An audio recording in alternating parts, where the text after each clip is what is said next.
Alors vendre, c'est céder ou concéder contre de l'argent.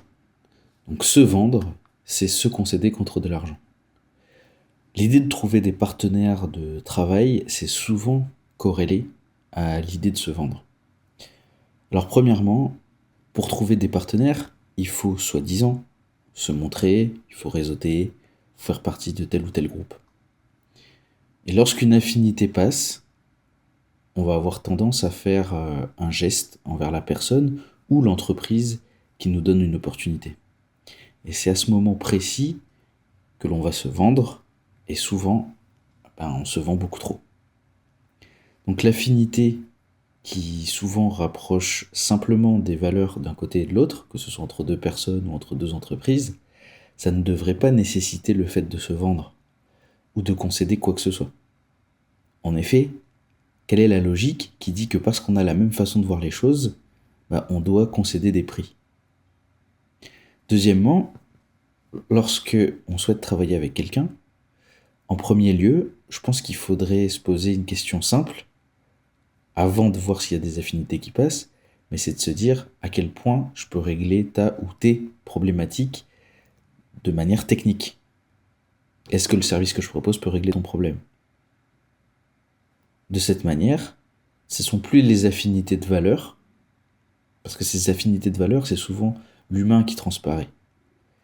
Mais là, c'est bien la technique, c'est le tangible, c'est le concret qui va être le lien entre les deux personnes ou les deux entreprises, et non une affinité sociale ou humaine, qui, parfois, ou souvent, peut être trompeuse. Donc, en se rapprochant de la problématique, on peut tout de suite poser un diagnostic. Est-ce que je peux aider ou pas? Et il n'est pas question de vente à ce moment-là. Ce qui veut dire que déjà, on a une position de possibilité de devenir partenaire sans avoir à se vendre. Troisièmement, un point qui va aussi venir retarder la position de vente, c'est le fait de donner. Donner, apporter de la valeur pour apporter de la confiance et voir comment ça résonne. Donc c'est une sorte d'étape intermédiaire. C'est-à-dire que bien avant de mettre en place un contrat, bien avant de faire une soumission, bien avant de faire une vente, la première chose à faire, c'est de partir de la problématique technique et d'apporter une solution ou un bout de solution qui sera aussi technique. Alors je vais insister sur le fait qu'il n'y a pas besoin de couvrir tout le besoin directement.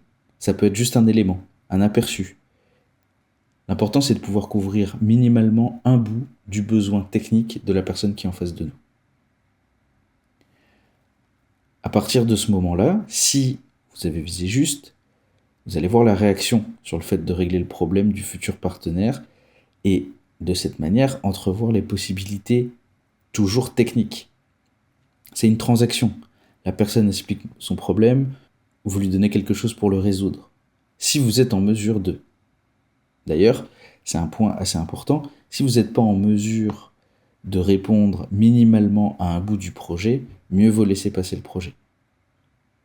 Là, je parle vraiment du premier pas, de la première attention.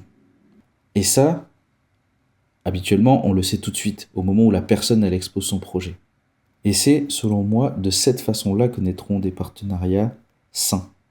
Après ce moment, se poseront les questions sociales, humaines, où là, les questions qui concernent non pas la technique, mais tout le reste, vont pouvoir soit améliorer ou altérer la relation avec le partenaire.